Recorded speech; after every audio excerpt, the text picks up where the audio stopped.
ಈಗಾಗಲೇ ಪ್ರಸ್ತಾಪ ಮಾಡಿದ್ದೀನಿ ನಾನು, ಸಾಲದ ರಾಮಯ್ಯ ಅಂತ ಹೇಳೋದು.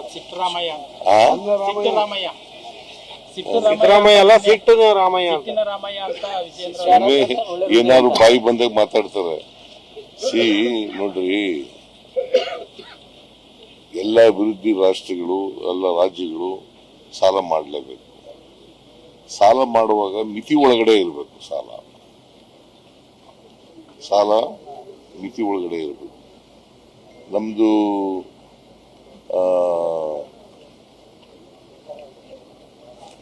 GDP ಎಷ್ಟು ಗೊತ್ತಾ ಕರ್ನಾಟಕದ್ದು? 33,05,500 ಕೋಟಿ. GST ಅಲ್ರಿ, GDP.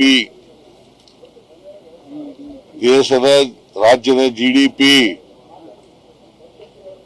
Gross domestic product. GDP 33,05,500 ಕೋಟಿ. ಅದರಲ್ಲಿ 25% ಸಾಲ ಇರಬೇಕು. ಅದರಲ್ಲಿ 25% ಸಾಲ ಇರಬೇಕು. ನಾವು 24.94% ಮಾಡಿದೀವಿ. ಅದ್ರೊಳಗಡೆ ಇದೆಯಾ ಇಲ್ವಾ? ಮತ್ತೆ ಸಾಲ ಹೆಂಗ್ ಮಾಡಿದೀವಿ, ಸಾಲ ಜಾಸ್ತಿ ಮಾಡಿದೀವಿ ಅಂತ ಹೇಳದಂಗೆ? ಫಿಸ್ಕಲ್ ರೆಸ್ಪಾನ್ಸಿಬಿಲಿಟಿ ಆಗಿದೆ. ಫಿಸ್ಕಲ್ ರೆಸ್ಪಾನ್ಸಿಬಿಲಿಟಿ ಆಕ್ಟ್ 2002ರಲ್ಲಿ ಪಾಸ್ ಮಾಡಿತು. ಒಂದು ರಾಜ್ಯದ ಆರ್ಥಿಕ ಪರಿಸ್ಥಿತಿ ಚೆನ್ನಾಗಿರ್ಬೇಕಾದ್ರೆ 3 ಮಾನದಂಡಗಳನ್ನು ಹೇಳಿದೆ ಆ ಕಾನೂನಿನಲ್ಲಿ. ಒಂದನೇದು ಫಿಸ್ಕಲ್ ಡಿಫಿಸಿಟ್ 3% ಒಳಗಡೆ ಇರಬೇಕು. GDPಯ 3% ಒಳಗಡೆ ಇರಬೇಕು. ನಮ್ದು 3% ಒಳಗಡೆ ಇದೆ. 2.95. ಸಾಲ 25% ಒಳಗಡೆ ಇರಬೇಕು. GDPಯ 25% ಒಳಗಡೆ ಇರಬೇಕು. ರೆವಿನ್ಯೂ ಸರ್ಪ್ಲಸ್ ಇರಬೇಕು. ನಮ್ದು ರೆವಿನ್ಯೂ ಸರ್ಪ್ಲಸ್ ಮಾಡಕ್ಕಾಗಿಲ್ಲ. ಯಾಕಪ್ಪ ಅಂತಂದ್ರೆ ಕೇಂದ್ರ ಸರ್ಕಾರದವರು ನಮಗೆ ಕೊಡಬೇಕಾಗಿದ್ದಂತ ಹಣವನ್ನ ಕೊಡಲಿಲ್ಲ. ನಂಬರ್ 1. ನಂಬರ್ 2, ಮಧ್ಯದಲ್ಲಿ ಸೆಪ್ಟೆಂಬರ್ ತಿಂಗಳಲ್ಲಿ GSTಯನ್ನ ರ್ಯಾಷನಲೈಸ್ ಮಾಡಿದ್ರು. ಯಾವಾಗ ಮಾಡಿದ್ದು? ಅದನ್ನ ಸೆಪ್ಟೆಂಬರ್ ತಿಂಗಳಿಂದ ಜಾರಿ ಮಾಡಿದ್ರು. ಕಡಿಮೆ ಮಾಡಿಬಿಟ್ರು ಅನೇಕ ಇದನ್ನ. ಯಾಕೆಂತಂದ್ರೆ ಬಿಹಾರ್ ಚುನಾವಣೆ ಇತ್ತು, ಅದಕ್ಕೋಸ್ಕರ ಮಾಡಿದ್ರು. ನಾವೆಲ್ಲ ಅಂದಾಜು ಮಾಡಿದ್ದು GST ಇಷ್ಟು ದುಡ್ಡು ಬರ್ಬೋದು ನಮಗೆ ತೆರಿಗೆನಲ್ಲಿ. 1,20,000 ಕೋಟಿ ತೆರಿಗೆ ಬರಬೇಕಾಗಿತ್ತು.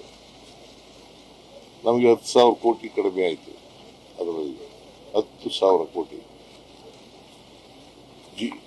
GST ರ್ಯಾಷನಲೈಸ್ ಮಾಡಕ್ಕೆ ಮುಂಚಿತವಾಗಿ, ತೀರ್ಮಾನ ಮಾಡಕ್ಕೆ ಮುಂಚಿತವಾಗಿ 10% ಗ್ರೋತ್ ಇತ್ತು ನಮ್ಮ ರಾಜ್ಯದಲ್ಲಿ. 10% ಗ್ರೋತ್, GST ಗ್ರೋತ್ 10% ಗ್ರೋತ್ ಇತ್ತು. ಅದು 4% ಇಳಿದು ಬಿಡ್ತು. ಡೆಫಿಸಿಟ್ ಆಗಿದ್ರಿಂದ 10,000 crore ಡೆಫಿಸಿಟ್ ಆಗಿದ್ರಿಂದ ಗ್ರೋತ್ ರೇಟ್ ರೀ. ಬೆಳವಣಿಗೆ ದರ 10% ಇದ್ದದು 4% ಇಳಿದು ಬಿಡ್ತು. ಅದರಿಂದ ನಮಗೆ 10,000 ಕೋಟಿ ಕಡಿಮೆ ಆಯ್ತು. 10,000 ಕೋಟಿ ಕಡಿಮೆ ಆಯ್ತು. ಮುಂದಿನ ವರ್ಷ 15,000 ಕೋಟಿ ಕಡಿಮೆ ಆಗುತ್ತೆ. ಆಮೇಲೆ ಕೇಂದ್ರ ಸರ್ಕಾರ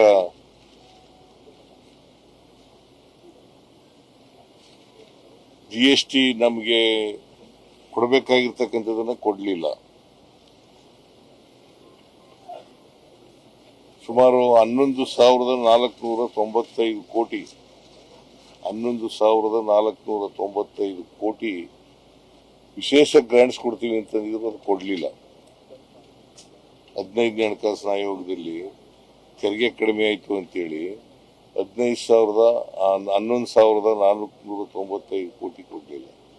ಆಮೇಲೆ ನಿರ್ಮಲಾ ಸೀತಾರಾಮನ್ ಅವರು ಬಜೆಟ್ನಲ್ಲಿ ಘೋಷಣೆ ಮಾಡಿದ್ದು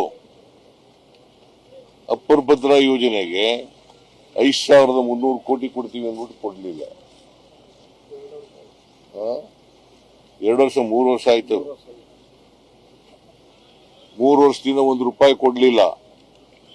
ಇವೆಲ್ಲ ಕಾರಣಗಳಿಗೋಸ್ಕರ ರೆವಿನ್ಯೂ ಡಿಫಿಸಿಟ್ ಆಗಿದೆ ಹೊರತು